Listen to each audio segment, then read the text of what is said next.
Perkenalkan, nama saya Albert Ignatius. Saya dari kelas akuntansi 1-2, NIM saya ada 1G10044. Pada kesempatan kali ini saya akan menjelaskan penjelasan sedikit dari materi yang dosen saya berikan di mata kuliah Filsafat Ilmu dan Logika. Saya akan menjelaskan bab 10, yaitu kesesatan dalam berpikir ilmiah.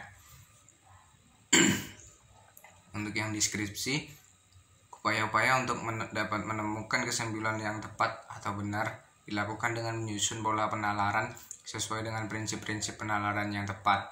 Di sisi lain, terdapat cara juga untuk menemukan kesimpulan yang tepat, itu dengan cara menghindari pola penalaran yang sesat.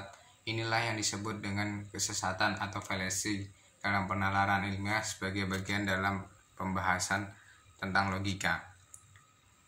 Yang kedua, sesat pikir.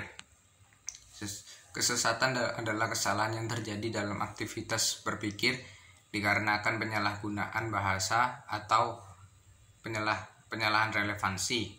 Kesesatan merupakan bagian dari logika, dikenal juga sebagai falasia atau fallacy, di mana beberapa jenis kesesatan penalaran dipelajari sebagai lawan dari argumentasi logis.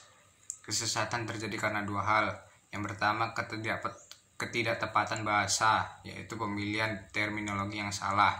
Yang kedua, ketidaktepatan relevansi, pemilihan premis yang tidak tepat, yaitu membuat premis dari proposisi yang salah.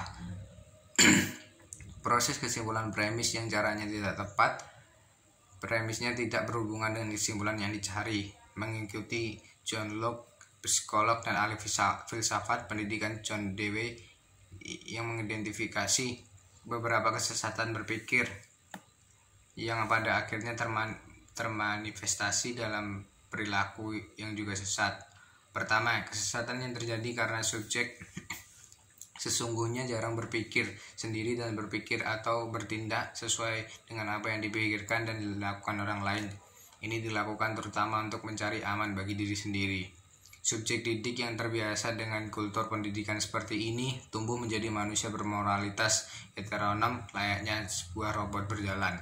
Kedua, kesesatan di mana subjek bertindak seakan sangat menghargai rasio, tetapi kenyataannya tidak menggunakan rasionya sendiri dengan baik.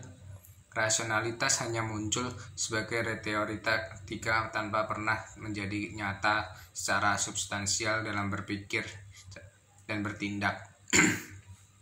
Subjek seperti ini juga tidak mendengarkan sungguh-sungguh alasan orang lain, kecuali mengikuti rasa humor, kepentingan dan kelompoknya sendiri.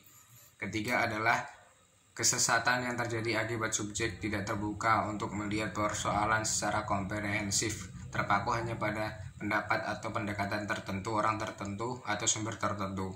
Kelompok orang seperti ini menggunakan rasionya dengan baik, tetapi karena perspektifnya sempit, maka cara menjawab persoalan pun tidak tepat. Sikap mengejar tujuan dengan bertumpu pada sebuah pola tunggal mengindikasikan betapa subjek terpasung oleh keyakinan sesat akibat ketidakmampuan membuka diri dan melihat berbagai perspektif dan kemungkinan berbeda dalam mengejar sebuah tujuan. Untuk menghilangkan sikap itu, proses pendidikan harus mampu membangkitkan kesadaran dalam diri subjek didik bahwa penguasaan ilmu pengetahuan dan teknologi serta berbagai pendekatan ilmiah yang mendasarinya bukanlah tujuan akhir atau final ends pendidikan. Selanjutnya, klasifikasi kesesatan berpikir. Dalam sejarah perkembangan logika, terdapat berbagai macam tipe kesesatan dalam penalaran.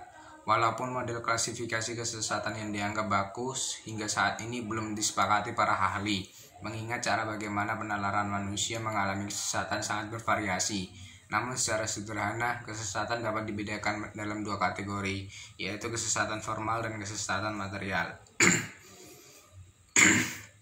Kesesatan formal adalah kesesatan yang dilakukan karena bentuk atau formal penalaran yang tidak tepat atau tidak sahih. Kesesatan ini terjadi karena pelanggaran terhadap prinsip-prinsip logika mengenai term dan proposisi dalam suatu argumen. Kesesatan material adalah kesesatan yang terutama menyangkut isi atau materi penalaran. Kesesatan ini dapat terjadi karena faktor bahasa, yang menyebabkan kekeliruan dalam menarik kesimpulan, dan juga dapat terjadi karena memang tidak adanya hubungan logis atau relevansi antar premis dan kesimpulannya. Setiap kata dalam bahasa memiliki arti tersendiri dan masing-masing kata itu dalam sebuah kalimat mempunyai arti yang sesuai dengan arti kalimat yang bersangkutan. Maka kesimpulan kata yang digunakan itu sama, namun dalam kalimat yang berbeda. Kata tersebut dapat bervariasi. Ketidakcermatan dalam menentukan arti kata atau arti kalimat itu dapat menimbulkan kesesatan penalaran. Kesesatan bahasa. Setiap kata dalam bahasa memiliki arti tersendiri, dan masing-masing kata dalam sebuah kalimat mempunyai arti yang sesuai dengan keseluruhan arti kalimatnya.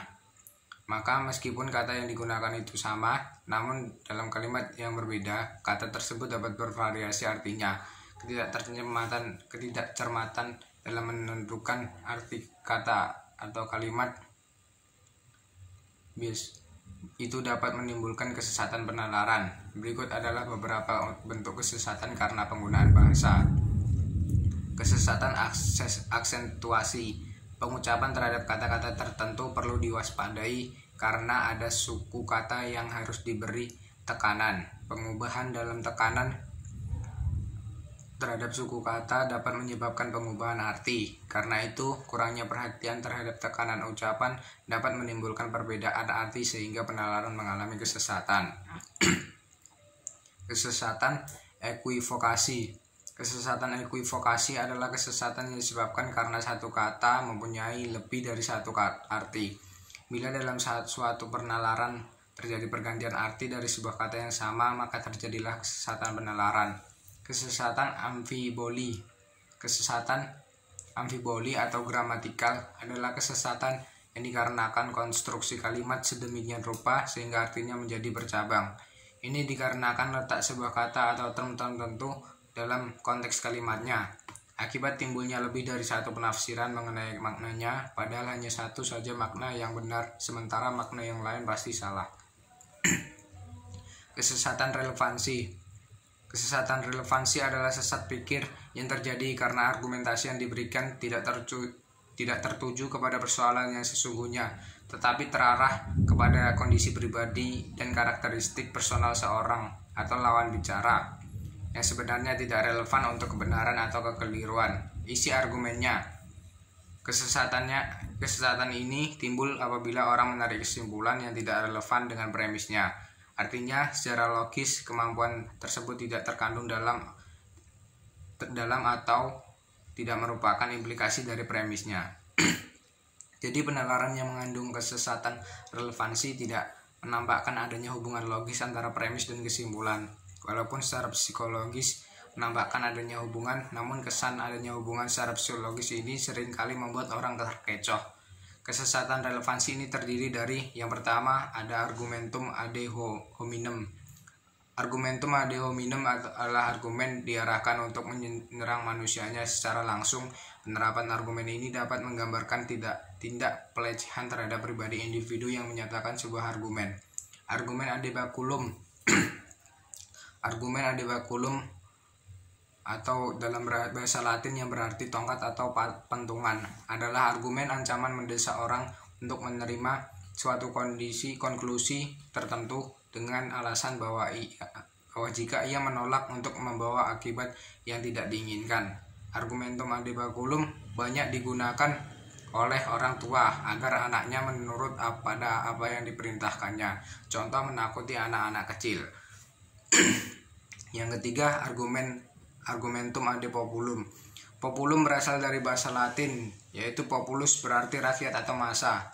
Argumentum ad populum adalah argumen yang dibuat untuk menghasut massa, rakyat, kelompok untuk membakar emosi mereka dengan alasan bahwa pemikiran yang melatar belakangi suatu usul atau program adalah demi kepentingan rakyat atau kelompok itu sendiri. Argumen ini bertujuan untuk memperoleh dukungan atau membenarkan tindakan si pembicara. Yang keempat, argumentum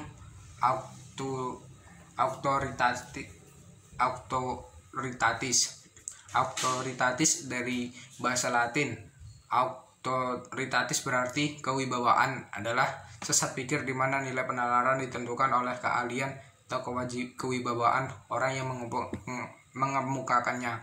Jadi suatu gagasan diterima sebagai gagasan yang benar hanya karena gagasan tersebut dikemukakan oleh seorang yang sudah terkenal karena keahliannya.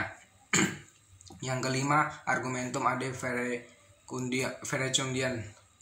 Argumentum ad verecundiam adalah argumentasi yang diberikan dengan sengaja tidak terarah kepada persoalan yang sesungguhnya, tetapi dibuat sedemikian rupa untuk membangkitkan perasaan malu si lawan bicara. Yang keenam, ignoratio elenchi.